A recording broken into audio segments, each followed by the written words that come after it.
Once upon a time, a beautiful maiden called Medusa lived a long time ago. Medusa lived in the city of Athens in a country called Greece, and although there were many beautiful girls in the city, Medusa was considered the prettiest of them all. Unfortunately, Medusa was very proud of her beauty and did not speak or think about anything else. Every day she boasted of how beautiful she was, and each day her displays became more extravagant. On Sunday, Medusa boasted with the miller that his skin was more beautiful than the newly fallen snow. On Monday she told the shoemaker that his hair shone more brightly than the sun. On Tuesday she told the blacksmith's son that her eyes were greener than the Aegean Sea. On Wednesday she bragged in front of everyone in the public gardens, saying that her lips were redder than the reddest rose. When she was not busy sharing her thoughts about her beauty with all those who passed by her, Medusa gazed enraptured at her reflection in the mirror. She admired herself on a hand mirror for an hour every morning while brushing her hair. She admired herself in her darkened window for an hour each night as she prepared to go to bed. And she even stopped to admire herself in the well every afternoon when he drew water for her father's horses. She often forgot to bring water because of her distraction. Again and again Medusa spoke of her beauty to anyone who stopped long enough to listen to her, until one day she first visited the Parthenon with her friends. The Parthenon was the largest temple in all the land to the goddess Athena. It was decorated with incredible sculptures and paintings.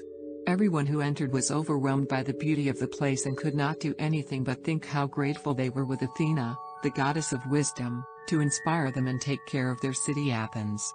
All, except for Medusa. When Medusa saw the sculptures, she whispered that she would have been a better model for the sculptor than Athena. When she saw the works of art, she commented that the artist had done a good job considering the goddess' thick eyebrows, but imagine how extraordinary the painting would have been if it had been someone as delicate as Medusa. And when Medusa arrived at the altar, she sighed happily and said, "This is a very beautiful temple. What a pity that they wasted it in Athena, because I'm so much more beautiful than her. Maybe one day a greater temple will be built in honor of my beauty." Medusa's friends paled. The priestesses who heard Medusa were speechless. The people in the temple began to whisper, and soon they began to leave, because everyone knew that Athena enjoyed watching the people of Athens and feared what would happen if the goddess had listened to the reckless comments of Medusa. Soon the temple was empty except for Medusa, who was very busy looking proudly at her reflection in the great bronze doors and had not noticed the rapid exit of all the others. The image she was watching trembled, and suddenly, instead of seeing her own features, Medusa saw Athena reflected. "Boastful and foolish girl," said Athena, enraged, "you think you're more beautiful than me. I doubt it's true, but if it were true, life is not just beauty. While others work and play and learn, you do very little apart from showing off and admiring yourself." Medusa tried to point out that her beauty was an inspiration to those around her and that she improved their lives just by looking so pretty, but Athena silenced her with a sign of frustration. "Nonsense," Athena replied. "Beauty fades quickly in all mortals. It does not comfort the sick, it does not teach those who do not know or feed the hungry. And by my powers, you will completely lose your love.